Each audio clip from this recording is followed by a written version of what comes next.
Hey, so I've just released version 1.12 for the Spirit Talker Lite device, and what that will give you is not only a better link to the ParaLink-Mesh, but you also now have yes, no.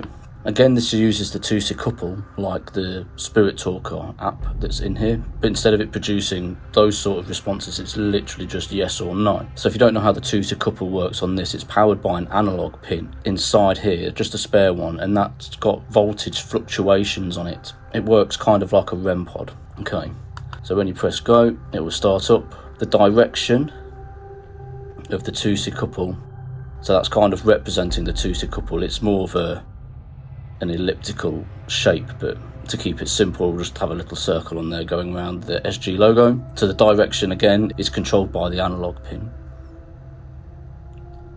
So is there anybody here that would like to communicate with us?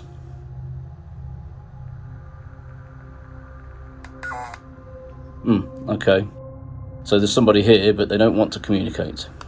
Anyway, let's turn that off and go back. I've also done a slightly new layout for the menu, just so I can fit more things on here, because there will be a few more apps being put into here. So yeah, to go down to your firmware update, as long as it's connected to the internet, as you can see here, there's no internet connection, but you should know by now how to connect this to the internet. If not, there's a link in the description down below to the video that shows you how to connect this device to the internet. It's the same as the SpecTracers.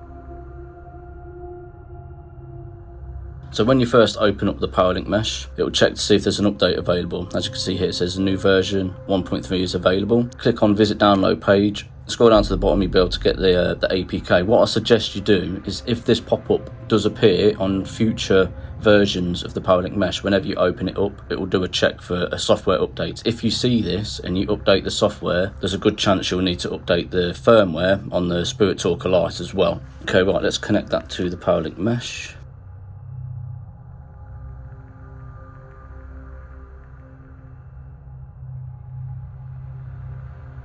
Okay, so that is now connected. But if we go into the menu and go down to yes, no, that'll now put yes, no on the screen, and then you can start controlling this via the screen. As you can see, yes, you can control it via the screen on the phone. So at the minute, you could just stop and start it. There will be some more functionality going into this, so you can control whether you have Spirit Talker running in here or the yes, no. You will also be getting a menu screen, but that'll be when you click on this. This will go full screen. This will be over here on the left, and there is going to be a big menu thing here. So you'll be able to have more controls over the app itself. Okay, so yeah, Spirit Talker.